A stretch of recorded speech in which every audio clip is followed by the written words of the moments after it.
Hello and welcome to Read All About It, the podcast where people talk about their favourite and not so favourite books. Join me, Paul Cuddihy, as I take each guest on the literary journey of their life, from their most cherished childhood read and a book they'd recommend to anyone, to the book they couldn't be paid to read again, and much more in between. So listen, enjoy, subscribe and spread the word about the Read All About It podcast. Hello and welcome to the latest episode of the Read All About It podcast. And I'm delighted to be joined on this episode by Tammye Huf, who's a writer originally from the United States, but who has spent the past 25 years living in the UK and Germany. She has worked variously as a teacher, a copywriter and a translator, and has had numerous short stories published in literary magazines. Well, she was also third place winner in the London Magazine Short Story Prize a couple of years ago. Tammye has also written her debut novel, A More Perfect Union, which will be published either later this year or early next year by Myriad Editions. It tells the story of Henry, who escapes the famine in Ireland in the mid-19th century and sails to America. He meets Sarah, a slave woman who's been torn from her family. And the novel is an exploration of identity, sacrifice, belonging, race and love. And it is also inspired by the true story of Tammye's great-great-grandparents. Tammye, welcome to the Read All About It podcast. Thank you. Thanks so much for having me. Now, one of the things which I've been saying to some of the guests, and I know people always have this chat about the pros and cons of social media, but this is one of the times where I actually think it's a positive thing, because things like Twitter can connect you and I via that kind of shared love of books, and we end up being able to sit and talk for an hour about some of your favourite books. Yeah, exactly. I think with any new media like that, there are pros and cons, and definitely a pro is being able to connect with people from all over the place that you're physically not at all near to, but you have shared interests and you link through your interests, and so that's actually very good. And it's been a nice thing about Twitter, and yeah, it is actually how we connected, isn't it? And also, once we had kind of connected, and I have to say that when I was reading about your forthcoming novel, it really did catch my eye, even before the whole aspect of the fact it is the kind of true story based on your own family history. But just the story itself, I think, is it certainly caught my eye, and I thought, I can't wait to read that. Oh, thank you. Thanks. No, I am very excited to get it out either next year or potentially earlier. And the publishers are thinking about pulling it forward. So it will come out soon. And I am really excited about it. I think there is so much interesting history there. And as you say, when you have a personal connection to it, it's just that much more interesting. I'm not an obvious person to have a personal connection with Ireland. And there's so many people who've come out of the woodworks who you don't know have connections with Ireland. That's been actually fun. You, for instance, if you were saying that you have a connection as well, and that's really quite interesting. That also connects people, doesn't it? Yeah, absolutely. And I know certainly a lot of people up in Glasgow and the west of Scotland, I'm sure they will be very interested in when that book comes out. So you'll certainly have to keep us posted on when you do get your publication date. Thank you. I definitely will let you know. In terms of this podcast, and I always say to people, I'm taking you on the literary journey of your life. But one of the things that quite a lot of guests agonise over is when I'm trying to put them on the spot and choosing a book for each of the 5 categories. And it's fair to say, again, that this has been a tough one for you. Yes, yeah, I know. I'm afraid I cheated. I'm afraid I cheated. A book was just too hard. In many cases, I've chosen more than a single book, but it's really very difficult to think about when you have to put it to a point like that. Choose a book. I'm afraid I've I've overstepped. Yeah, some people do find it easier to choose a book or they'll think of one, but I think, as you say, you've chosen different books for different categories, but it is so tough just to pin yourself down to commit to just those 5 books, because how do you choose your favourite book? Yeah, exactly. I think it's also a changing thing. Something that's your favorite book, 1 year isn't your favorite book the next year. Something else is your favorite book. And new books are written all the time. So something that's been an old favorite and you have loved it and loved it. It turns out that you read something new and you love that one. And these things change. These things do change. But there are definitely some books that you hold more dear than others. That is true. It's just that there are a number of those books. We'll go through a number of these in the podcast. You won't believe it, but I actually did try to keep the list live. I had a longer list of hers. I was like, no, we've got to narrow this down. So I really did attempt this. I also say that I always get the easy job because I only have to ask the questions. I don't have to choose the book, so I can sympathise with you. Oh, thank you. Yes, yeah. In some ways, that is easier, asking the question. Now, in It, terms of the podcast, the first category I always ask people, it's your favourite book from childhood, and what you chose was not so much a book, was an author, and that was Judy yeah. Blume. Yeah, Judy Blume. She's an American author. Not really, I don't think she's very big over here. Again, this is my childhood is some years back, so she was very big when I was a kid. I think she's still around in the States, but not quite as big. I think other books have kind of taken precedence over her, but she was fun. For me, she was fantastic. In the early childhood years, she read many books about different subjects from, younger, sort of elementary school age sort of books. Tales of a Fourth Grade Nothing was just like fun, happy books, but also that deal with things that children have to deal with. There was a big one, Blubber, that she wrote that deals with fat shaming, which is actually, still a topic today. But she wrote about it all those many, many years ago, and all sorts of different things that really speak to the angst and the concerns of kids. So they were entertaining, but they also had a bit of a message and something to learn from and something to draw strength from as a kid. I did a podcast recently, and I was asking one of the guests, and again, it was in this category of childhood books, but did you find when you were reading those books that the characters were maybe just slightly older than you? Because I think sometimes that's an appeal when you're a younger reader, because you're reading about people who are maybe just 2 or 3 years ahead of you, and it's a kind of foretaste of what's going to be happening to you as you grow older. Yeah, I think so. I don't know. I think psychologically, as a child, feeling as if you're associating with people older, I think as a kid, you just want to be grown up, right? You just want to be older. And if you're at least reading about the issues of older kids or older people, I think it not only is, as you said, kind of a signpost of this is what's coming, but it feeds into that feeling of I am big, I am handling my world well, and I'm going in the right direction. Reading about older people and older issues.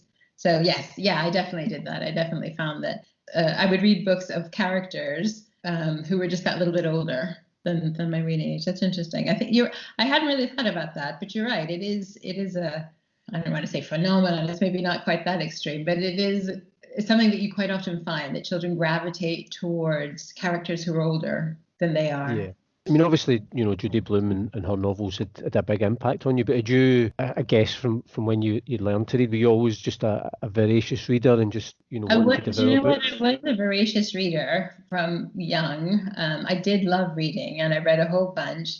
But interestingly, thinking about it, I actually have kids myself who've gone through all of that sort of kid reading stage and quite beyond. Until you asked the question, I hadn't thought about Judy Blume in years. I thought about what did I read, and that's what I read. But I didn't reach for any of those books for my own kids, strangely enough. For my own kids, I reached for kind of the books that everybody here and their peers were reading and the things that they got. It's like the Roald Dolls, we were all into that, and the Michael Morpurgo and the Jacqueline Wilson books. That's what they read, or even younger. They did all of the Rainbow Fairy, that sort of thing, the Horrible Histories, all these books. And it never occurred to me to go find a Judy Blume book, strangely enough, even though I love them so much myself. So they affected me deeply, but in that moment, not deeply enough that I remembered, oh, wait, they should read this book because it was so great when I was young. Because it's interesting that, because, like as a parent, quite often you want to, as your kids reach certain ages, you want to then introduce them to the books that had an impact on you in that time. So quite often that happens because you remember the experience that you had, and you want to kind of, for them to enjoy that as well. Yeah, you're absolutely right. You're absolutely right. And I don't know if that's a side effect of having them raising them in a different country. They grew up here in the UK, and Judy Blume wasn't really a known author here. And obviously their reading list was also a bit affected by their friends and their peers who were reading things, and you recommend books to friends, or just whatever you have at your school library, that sort of thing. I don't know if they had been in the States, if that would have been different, if I would have been more reminded of her. But she definitely was great. And now that you've reminded me to remember her, I will definitely, be recommending it to any other kids I come across. Unfortunately, mine are past that age now. One of the previous guests on the podcast, a girl called Alison McConnell, and I think Judy Bloom she had read those books here in Scotland when she was younger. Maybe she wasn't quite as big as she was in the States, but certainly I think, a lot of people would have read them when they were younger, I think.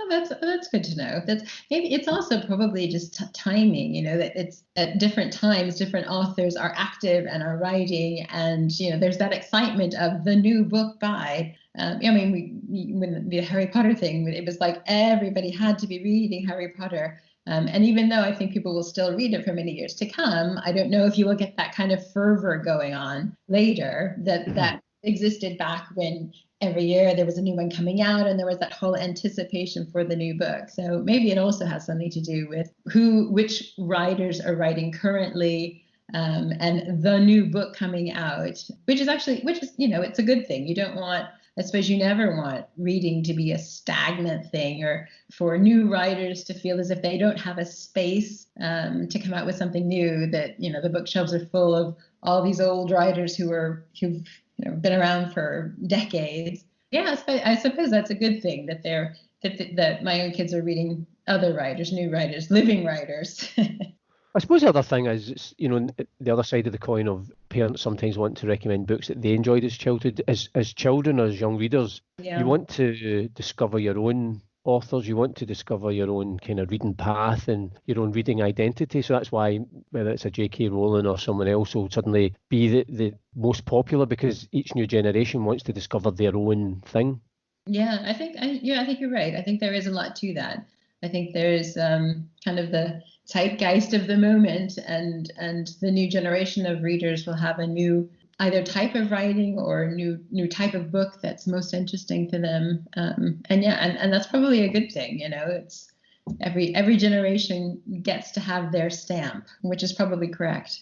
Well, we are on to the second question in the podcast, and that's taking you on from childhood, and it's more, books that either as a teenager or a student, those kind of formative years, and this is where the choice gets quite hard for you. So Yeah. the first one was actually a novella you chose, which is Anthem by Ayn Rand. I'm not sure if that's the correct pronunciation. Yeah, Ayn Rand, I think. Yeah.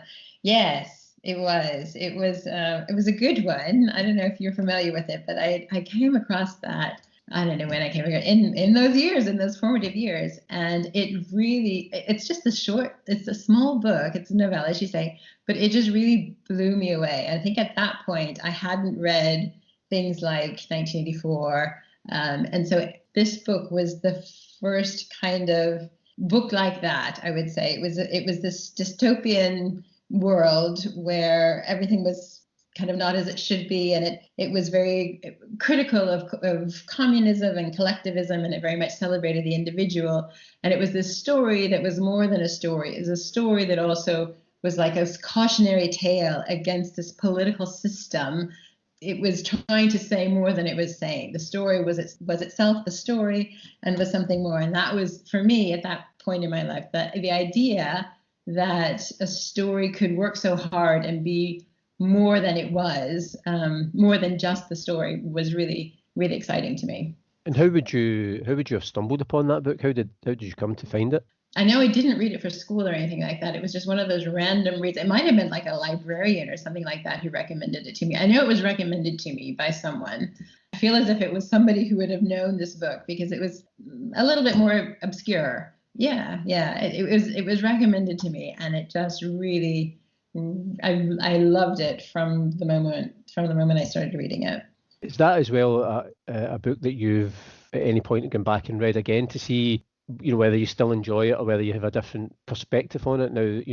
Obviously, as you're reading it older than when you first read it.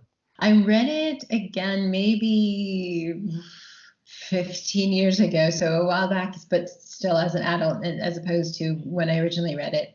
It still, I found, was a very strong book. It still is, although the punch would be less because at that point, then I did know that Orwell existed and that others existed. And I had read also some of Ayn Rand's other work. What the book was doing had been done elsewhere. And so the effect wasn't as strong on me as it was originally. But it's still, even coming to it later, it's still a very strong book. It's very well done. And really, she sort of, pulls no punches as far as showing what you very much know what the author thinks about the society that she's writing about, but she does it in a way that it's obvious but not heavy-handed. Yeah, it is a very nice way of writing about it. And she has when you read it and she has obviously very strong opinions on kind of communism, collectivism, and the dangers of that and the downfalls of suppressing the individual. And I think also if you read this as a teenager, it's all about, as a teenager, you're kind of trying to find your voice and trying to find yourself and who you are and all of these things. And the individual as a teenager, as a youth, is very important to you, right? You're sort of becoming your own self apart from your family and apart from your friends and what have you. You're trying to figure out who you are. I think also probably that's why it affected me so much at that time. A book celebrating the individual really spoke to me in that moment. Now, in terms of this category, there was also one of the other books that you had said to me was The Scarlet Letter by Nathaniel Hawthorne. That book, I remember that book was definitely, I came to that through school. It was one of those, required text things. But I read it and I absolutely fell in love with that book. Again, an American writer who was writing about America, sort of colonial times, colonial Massachusetts, I think it was. I think it stuck with me so strongly because it dealt with kind of the hypocrisy of so much of this legalistic, puritanistic life that was going on at the time, and that carries over really into much of America even now. You have areas where you definitely feel the residue of these many years of sort of valuing puritanistic life. This book really was very critical of that, and it really put it in perspective as far as this character who had basically engaged in adultery. So that's the Scarlet Letter, the A for adultery. But it neglected to talk about the fact that, she is engaged in adultery, obviously not alone. She is entirely punished, and she's, and the man is not, and it's protected. And it also, for me, I don't think of it as a feminist book, but at that time, I think I saw it a little bit as a feminist book, because it was kind of this woman taking the entire blame for something that she is only partly culpable of, this going against the rules of the society as far as, the adultery rules of society. Yeah, it was really interesting and affected me quite a lot to think about also the individual and the needs of the individual versus what the society expects of you, and how not all rules apply equally to all people. When I was just doing a wee bit of research on it, I think it was 1850 it was published, and I think it was one of the first mass-produced books or novels in the States. But probably what he was writing about, would still have been seen in 20th century and maybe even 21st century, that kind of judgmental society or community, but how it judges women on a completely different standard to men, when it's involved with the same subject to the same issue. Exactly.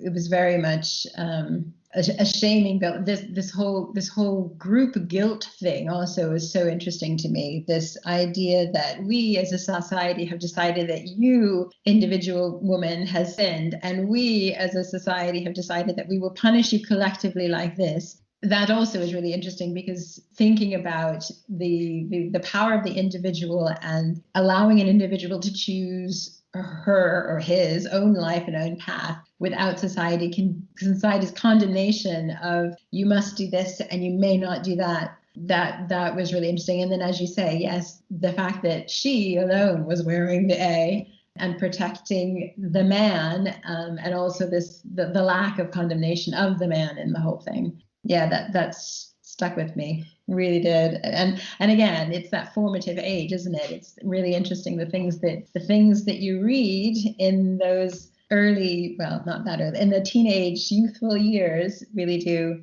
make it makes a difference. It really does affect you.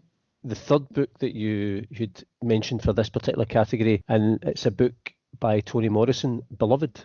That one I read at university when I read that, and it had just come out, and I was just discovering Toni Morrison as an author, and I was blown away with her writing. First of all, she writes amazingly. She's one of those writers that just has such an incredible command of words that you just sort of think, wow.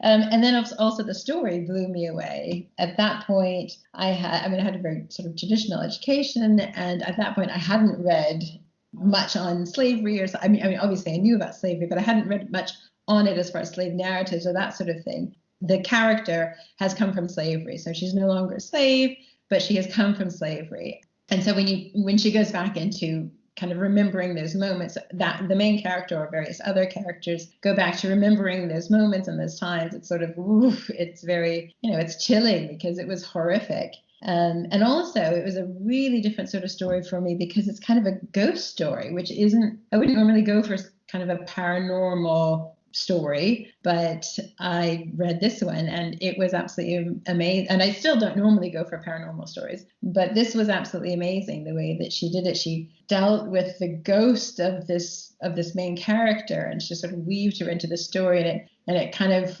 again, the ghost is more than just the ghost. She represents this whole trauma and the things that these people went through and that she, the main character, went through and dealt with, and it kind of how your mind is changed. So that I can give enough of a spoiler alert to say that the main character has wound up in trying to escape and was found by the master. She tried to kill her children, so to keep them from being recaptured and brought back into slavery. And she succeeded only in killing one of her children, the beloved, who the story is named for. And this beloved comes back and haunts the house violently, like thrashing things around so that her sons leave because they just can't handle it. And she feels this guilt to kind of stick with the house and stick with the ghost because she killed the ghost, and it's that mother's guilt. It wasn't meant to be a hateful act. It was meant to be a loving act because she was protecting her from something worse. And it's just very, very, there's so many layers in that story. It's very, very deep and very, very rich. I was a bit older than when I read the other two, and I think you need to be a little bit older to read that one just because there is so much there, and also so much that's difficult to read. I mean, you mentioned when you were talking about that book about the quality of the writing, how beautifully she writes. And I remember, again, doing some research on Toni Morrison before, and I hadn't realised that she had been a fiction editor at Random House in New York, I think prior to, really establishing herself as a novelist. And at the time, she was the first black female editor of fiction in the publishing house. And you can see that obviously she's brought those skills to her own writing as well, in terms of the kind of precision of it. I can well believe it. I actually didn't know that. That's news to me. Thank you for that. I didn't know that. But when you say that, I can see, that makes sense. That she sort of, because you do definitely feel like this woman knows what she's doing. You definitely feel as if it's not someone who's sort of finding her way through writing it. It's someone who is very comfortable with managing and manipulating words. And it would make sense that she, had a career as an editor, managing and manipulating other people's words and improving them. So yeah, that makes a lot of sense.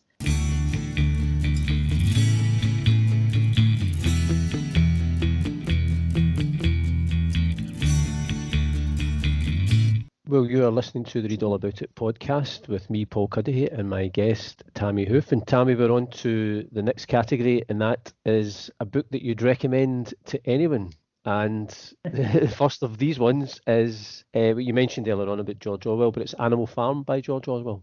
It's so hard to think. I keep complaining about the same thing, but it is so hard to think about a book that you would recommend to anyone because everybody is so different. Everybody kind of has different interests, and normally you would sort of tailor your recommendation based on who you have in front of you. So it's tricky to think about, okay, what is broad-based enough that you think that it really, you could recommend it to anyone. And I do think Animal Farm is such a book because, first of all, it's a fantastic book. It's just a really amazing book. again, it's kind of like this whole anthem thing, Ayn Rand thing, where you have a book that's about more than what it's about. I mean, it's so cleverly written as far as the animals and the farm, the pigs, and all the rest of it. But also that all of that represents something else.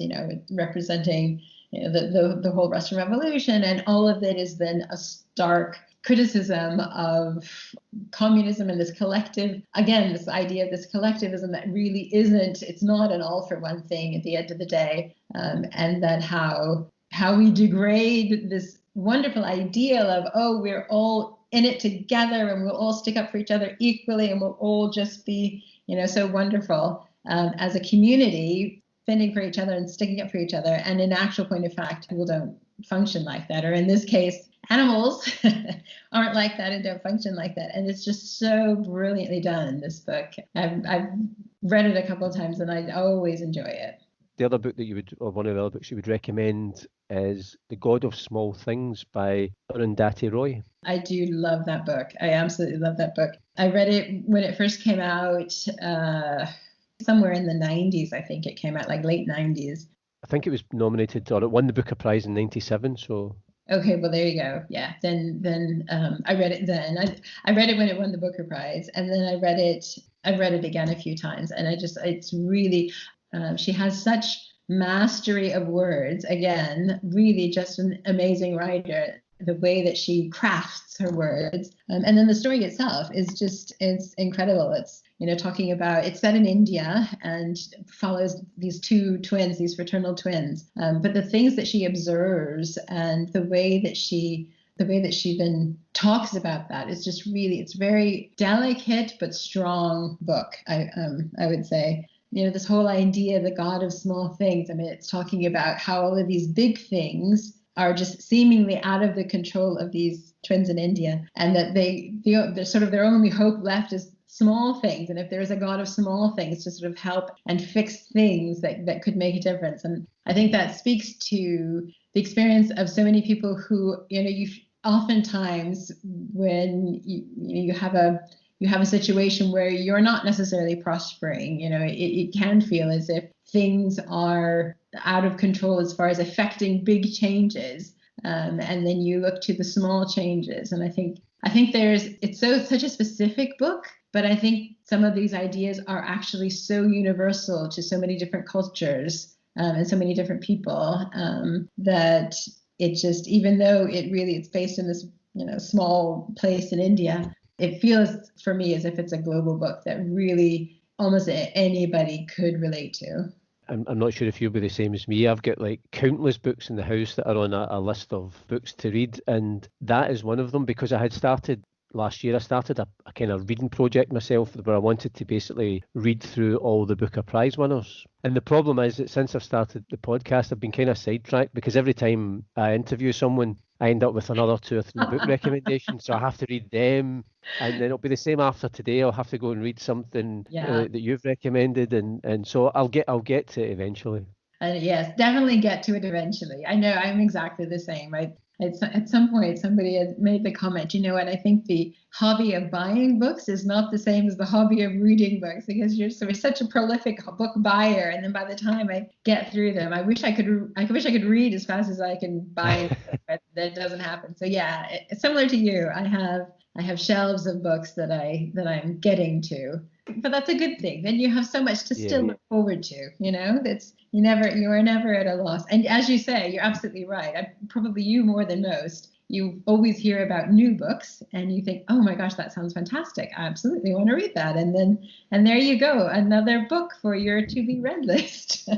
Exactly, it's never ending, and I think what you said there will probably resonate with just about everybody that's listening that reads books, because there is a joy in buying books as well, and that anticipation that it might take a while before you eventually get around to it. I've had, similar to you, because my stack is the bookshelf doesn't grow as the stack of books grows, right? So I for a long time I said, right, I'm going to buy Kindle. I got a Kindle, and I thought I'm just going to buy Kindles for a while, electronic books, not get so many physical books. And that worked for a while. I absolutely forbade myself to buy physical books. But now I just buy both.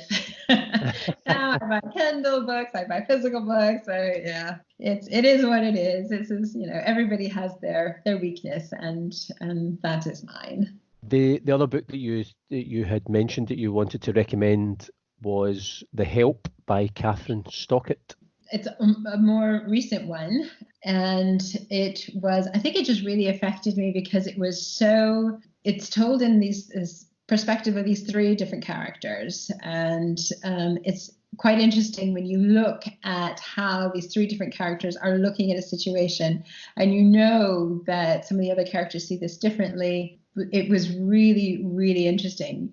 I think there hadn't, at that point especially, there hadn't been that many books that look at life from the perspective of the help, especially in the southern United States, especially in African American maids, basically, is what two of the three point of view characters are. And then the third is this white woman who is kind of in the employer class instead of the employee class, but who has an understanding of the plight of these women, and they sort of plot together to kind of expose what's going on. You'd look at her situation, the woman who's writing about this, the white employer type person, and her struggle is then as a woman. So she has a similar struggle in sort of breaking out of society's restraints and what is expected of her, and being able to become a journalist, which is what she wants to do, and having that not be valued within her society, and having, kind of these old looks and etiquette and these things being valued,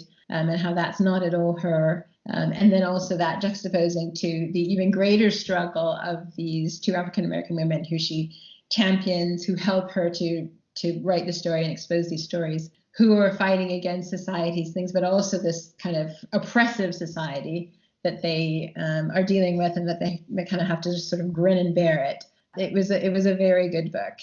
Kind of remains an important book to kind of remember and to see life from these different points of view.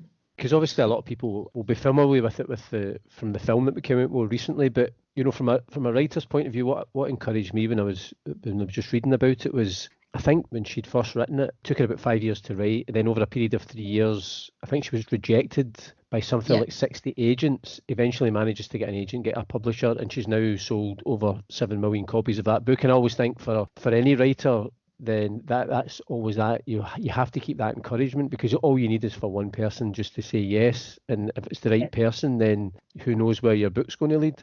Yeah, you're absolutely right. I think that's always encouraging as writers. You're right to hear, sometimes it does work out that way. You hear that too, that somebody sells it immediately, and there's this whole bidding war that goes on, what have you.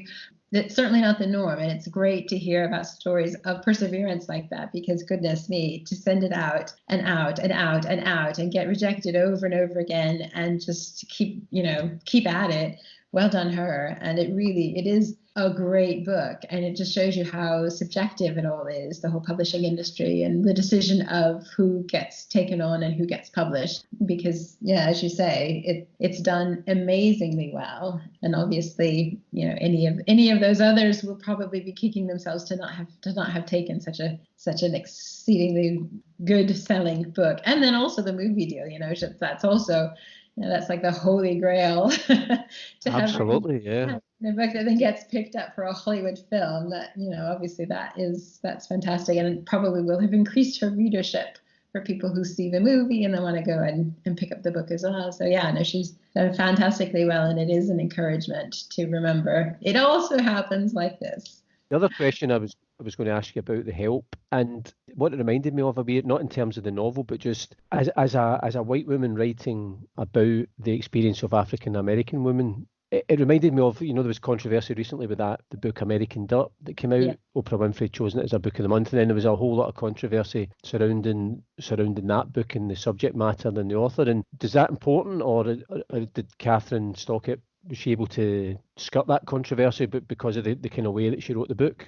I think it helped in that she wrote it from three point of views, and one of the point of views was a white woman, and she, as you say, is a white woman.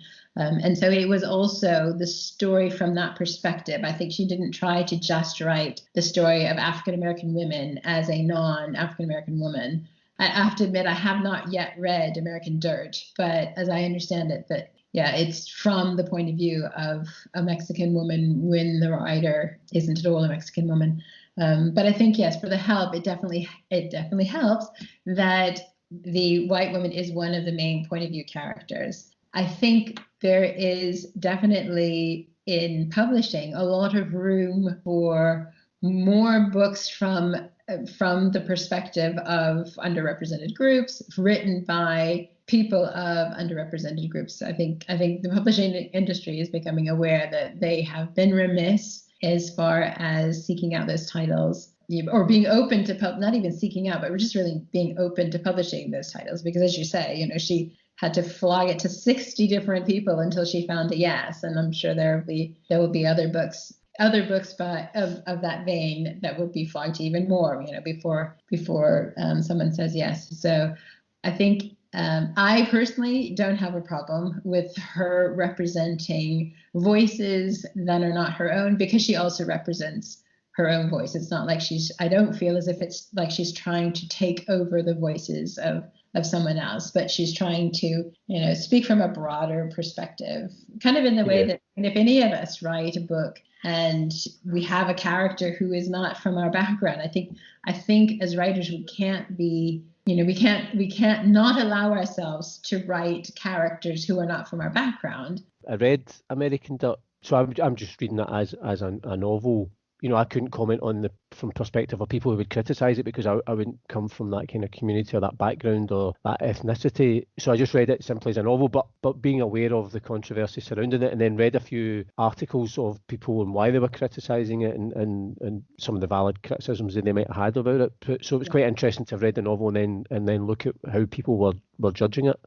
As I say, I've read a lot of the criticism, and I haven't yet read the novel. And I suppose, and I obviously do need to read it to sort of be able to speak intelligently on it. But it is, I suppose, the fact is that she is who she is and wrote it. I think if I'm right, I think part of the criticism was also that there are Mexican writers writing in that space, and that potentially she took the place, or a publisher gave her that spot when they could have given it to a more authentic voice. I think that was part of the criticism as well. You know as well as I how difficult it is to get a publisher to say, yes, I want to invest in publishing your book. I suppose I don't really think about it as if book A publishes, then that pushes out book B. I think about it as, let's bring all of these books forward. But I suppose from a purely economic standpoint of a publishing house, I suppose it is a little bit like that.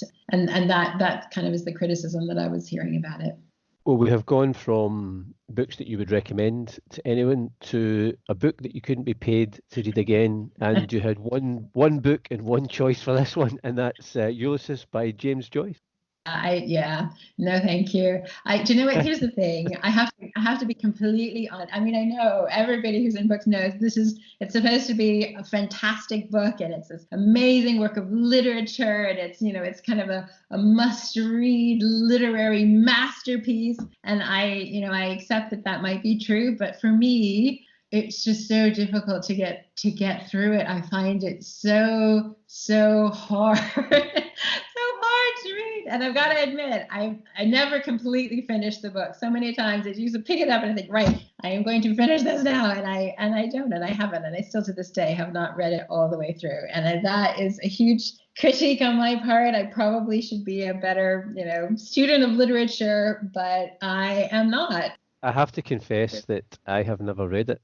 I have a copy of it, and when I left, I was working in a newspaper back in 1994, September 94, and I moved to a different newspaper, and one of the girls that I worked with, she bought me a copy of Ulysses as a leaving present, so I looked it out. So it's actually September 1994. I've still never got around still to on reading the to-be-read pile. Well, I keep, I think it's one of those books, and I've done it a couple of times in holiday recently, where I've taken, bigger books that might maybe intimidate me if I'm just reading them at home, and it might take me a bit longer. So, for example, I took Don Quixote with me on holiday in January and was able to spend a bit of time reading that. And last year I read Ducks Newburyport, the book that was shortlisted for the Booker Prize. Again, I took that on holiday because I was able to concentrate and spend some time. So that's, at some point I will take Ulysses on holiday and try and read through it. But I'll now know I will read through it with your voice ringing in my ears saying, don't finish it. I tried. I think that's good. I think there is a lot of value to just reading something that's hard to read. Because also, if you think about it, okay, so it's hard for me to read, for somebody else maybe not. But then there are other books. I'm reminded of, I'm in this a book group of just local people who live close to me. And we, it turns out, have very disparate taste in books. And so everybody will recommend something and we'll read something. And some of the books that we read, for instance, The Milkman, which I absolutely loved. And nobody else in this book group liked that book. And it was incomprehensible to me. How could you? It's a fantastic book. And I was like, how could you possibly not like Milkman? And my objections about Ulysses is what some of these people were saying to me about Milkman, that it was difficult to read and, it was too much hard work. And I thought, oh, no, but it's just such an excellent book. And if you just put a little bit of effort into it, it's so rewarding. You get so much out of it. Another one was Girl, Woman, Other we read in that group. And the same reaction as with Milkman, they came back saying that, oh, this was hard to read. And, oh, I don't like this because it's too difficult. And so that actually got me thinking about this whole Ulysses thing again, and thinking, okay, perhaps there is much richness here, and I'm being like my neighbors who won't read excellent modern literature because it's too hard, or it's not, they would just want a beach read or something. So maybe, even though I put it down as the one that I won't read, maybe I'll be inspired by your example. I'll try it on holiday, see if that works any better. The only thing is, I don't know what kind of reader are you in terms of, if you start a book, do you feel a kind of certain obligation to finish it, or if it's something that you're just not enjoying, you just put it down because, as you said earlier on, you've got this whole list of books that are waiting there to be read for you? Yeah, I usually try to finish. I usually feel as if it's very rare that I would not finish a book. And quite often what happens is, instead of consciously not finishing the book, it's taking a long time, and I see another book that looks interesting, and I think, oh, let me just read this. I'll just take a little break, and I'll just read this, because I also sometimes usually have more than one book going on.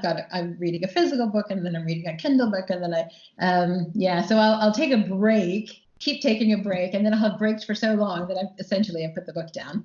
But then I usually will go back to it, except for in the case of Ulysses, where I really have just not. I don't know. Do you usually try to finish books? I'm now at that stage where if I'm not enjoying the book, or if I'm just, I'm really kind of stuck in it, I'll put it away. I'll generally give a book at least 2 or 3 goes. So if I don't manage to get through it the first time, I'll put it away, and then I'll try again, and then I'll try again, because I'm just at the point almost of having finished War and Peace, and I tried reading it a few years ago, and I'd kind of get into it. I got about 500-600 pages into it, and then we went on holiday, and I thought, I don't want to be that guy sitting around the pool, reading War and Peace. So I left it, but then I kind of lost the momentum of it. So I picked it up just almost at the start of the lockdown, and I'm almost at the very end of it now. And I kind of, that way I kind of know I'm always going to give a cheer when I finish, and pat myself in the back for having managed to finish it. Having managed it. Well done. Very good. One thing that you mentioned that you read Don Quixote recently. One thing that that's another one. I had tried to read that, and I thought, oh, this is dragging a bit. And what I wound up doing is listening to a recording of it, which for me, I think that helped, just because, I don't know, when I'm out, I have a dog, I spend a lot of time walking my dog, and then I've got that in my ear. I don't know, for me, that helped with books like that I feel like, oh, I need to push through. So maybe I need to do that one with Ulysses and with some others. But I know for Don Quixote, that for me, there was a bit of it got a bit draggy, and listening to it helped quite a bit. You mentioned, and you spoke about the fact that you kind of split your reading between the physical book and books and Kindle, which kind of takes us nicely on to the last question, which is the last book you read, or the book you're currently reading, and you've chosen one physical book and one Kindle book. Yes, to keep up with my tradition of being entirely indecisive. Why stop now? The Kindle book is My Dark Vanessa by Kate Elizabeth Russell. Yeah, it's really very good, very dark, as I guess the name would suggest. It's a really interesting book. It's about this woman who, when she was a teenager, had this sexual relationship with her teacher, and hadn't seen it as sexual abuse, but as some great romance. And then only later in her adult years is now reflecting back on it because other stuff has come out. And I haven't actually finished. I'm almost finished. I'm not entirely finished, so I can't spoil it for anybody because I haven't read to the very end. But it is very good. It's very disturbing, but in a way that I think good, fiction should. Fiction is a chance for you to embrace a world that you normally wouldn't have anything to do with. And when that world is disturbing, my world is very safe, very, very safe and easygoing. And so it is quite good to be able to use fiction to kind of enter these worlds and to enter these mindsets of these people who are just so very, very different. Very disturbing, but very good. And do you find, just in terms of that contrast between the Kindle and the physical book, is it a different experience of reading because you're reading it on the tablet? I do, yeah. I still actually prefer physical books. I now usually read Kindles before I go to bed so that the light doesn't bug my husband when we go to bed. And to keep the peace, it's better actually with a Kindle. But if I had a choice and if I had infinite space to store books, then I would definitely prefer to always have the physical book. I do. There's something about the actual turning of the page and the physicality and the tracking. And sometimes I do, like to go back or you savor a phrase or I don't know. I really like the physical books. I usually just use a Kindle if I'm on holiday, just because it allows me to take more books on holiday, but I always prefer the physical book. In terms of the physical book that you're reading just now, is it the Parable of the Sword by Octavia Butler? Yeah, that's one I just recently started. It's very good. It's actually really, really good pandemic reading. It for the situation that we find ourselves in. It's like this. It is a bit of a dystopia thing where the society has broken down. Everything is falling apart, and people are starting to. You can't really rely on government. You can't really rely on the police or the fire. It's every man for himself or herself. And they've developed this community where they try to help each other, but that as things get worse, even that kind of falls apart, and then they're really on their own and have to go and find, a way to live in this deteriorating world. In some points, we're not that far, obviously, but in some points it does hit a bit close to home. When you think it talks about the climate disaster and how water is so precious, and it talks about the failing government, and we have a lot of that to go around. There are a lot of things that, especially now, as we're all basically in this strange situation of COVID-19 and worldwide protests and everything that we've got going on at the moment. Unfortunately, it hits a little too close to home, but that makes it actually more interesting to read. I'm usually just a one book at a time person, but you're able to split between the two books. Is that something you've always done? I suppose it probably started in school, as you say, because there would always be sort of whatever you're supposed to be reading, and then there would always be what I was choosing to read. And so I guess that sort of splitting between the two is something that I did do. And then obviously with my preference of reading the physical book, so I would read that during daylight hours, and then reading the Kindle in bed. I think the stories have to be quite different. I think if the stories are too similar, I wouldn't read, for instance, two books of the same author together, or two books of quite a similar theme together, because I think I would probably get that muddled. I would get the storylines muddled in my head a bit too much. But if they are quite different to each other, then yeah, I do enjoy that. When I was saying to you, I'm reading War and Peace, this is probably the first time where I've kind of concentrated on reading that during the day, and then at night I've read like either books of essays or short stories or some non-fiction books for that same reason, that it's completely different from what else I'm reading, so my mind's able to switch from one to the other. So, and it's not something I've really done before. Oh, interesting. But you find it's okay. You find you can switch back and forth all right. Yeah, I found it absolutely fine. So, which has been good because otherwise, sometimes if you stick on the one book for so long, you kind of get bogged down. Then you start to feel guilty because there's all these other books to read. So it's meant I've Yeah. kind of kept it straight. Especially if it's War and Peace that you're reading. That's not a weekend read. No, absolutely not. We're almost, Tammy, getting to the end of the podcast. But one thing I just wanted to kind of touch on again was, I mentioned right at the very start, the introduction about your debut novel, A More Perfect Union. The fact that the kind of synopsis of it really caught my eye. But the very fact that it's a story that's, it's part of your family that's there that you've then been able to develop into this novel. Did that enhance the whole experience of writing the story? Yeah, oh, absolutely. Absolutely. I think that's why I wanted to write the story. The idea of this Irish immigrant and the slave woman falling in love at that time in that place. I think for me, it just seems like when you think about life now and how it can be difficult now, and certainly 100 years ago it was difficult, and then to go back that far into that time where it was not just difficult or socially frowned upon, it was actually illegal, it was actually dangerous.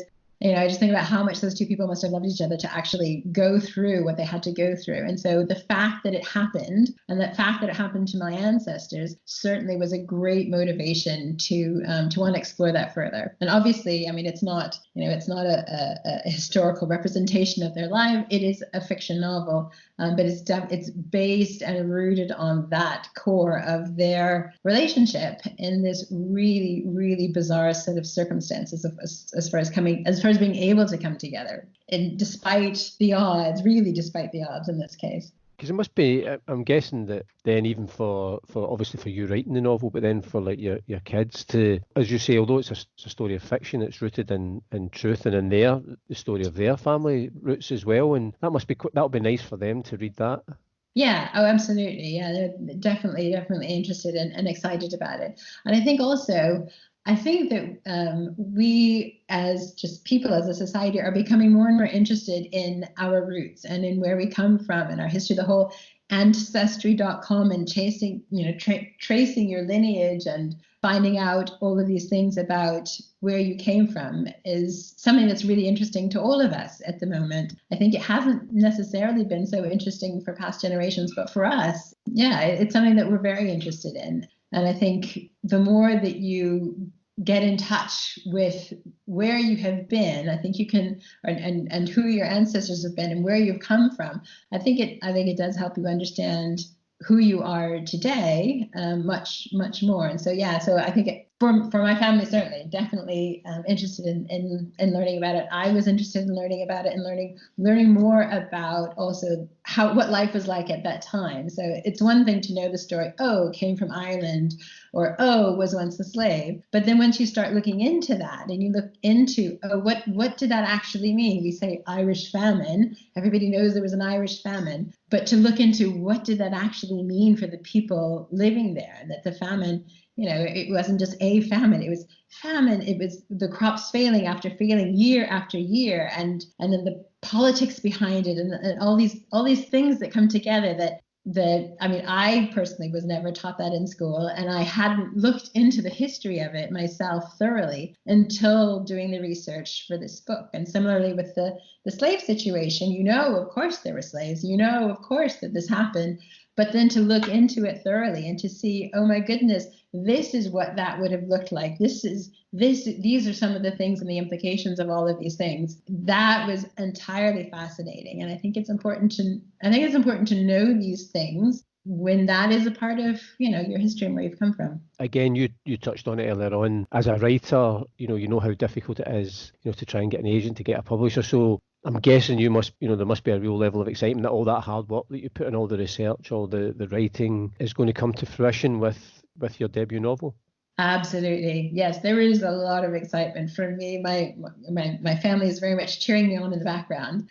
Yeah, as you say, as you know, it's not easy to get a publishing deal. And so I am thrilled to pieces. I'm really very grateful that Myriad has been such a fantastic partner in this, just really so positive, so encouraging, just really cheering me on every step of the way. It's just been such a delightful experience, which you don't necessarily expect it to be. You know, at the end of the day, for a publisher, this is a business, and they need to treat it as a business. But for me, they have made it a really, really enjoyable experience. So I'm so grateful to them for that. And as we were talking about earlier with the help and Catherine Stockett, you send this out. It's very subjective. 60 people will say, no, I don't like this book at all.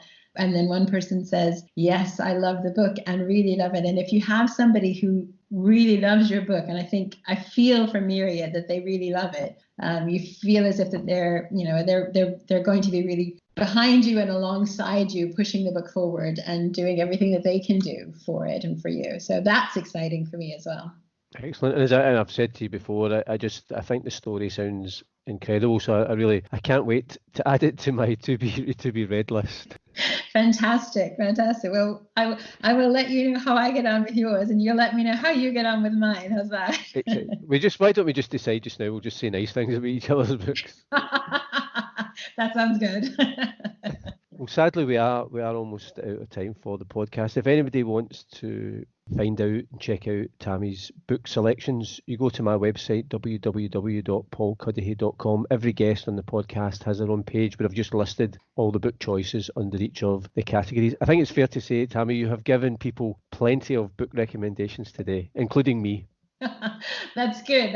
We need to keep each other in reading, right? Keep each other in books. But it's been a real joy. I've really enjoyed chatting to you about books. Thanks very much for being on the podcast. Thank you so much. It's really been a delight. I've really enjoyed it. I really appreciate being here. And thank you so much. Thanks for listening to the Read All About It podcast, and I'd love to hear what you thought about it. You can get in touch via Twitter at ReadAllAbout20, on Instagram at ReadAllAboutIt podcast, or you can send an email to readallaboutit@paulcuddihy.com. If you've enjoyed the podcast, subscribe, leave a review and spread the word. If you haven't enjoyed it, say nothing to anybody. But I do hope you can join me, Paul Cuddihy, next time on the Read All About It podcast. And in the meantime, keep reading.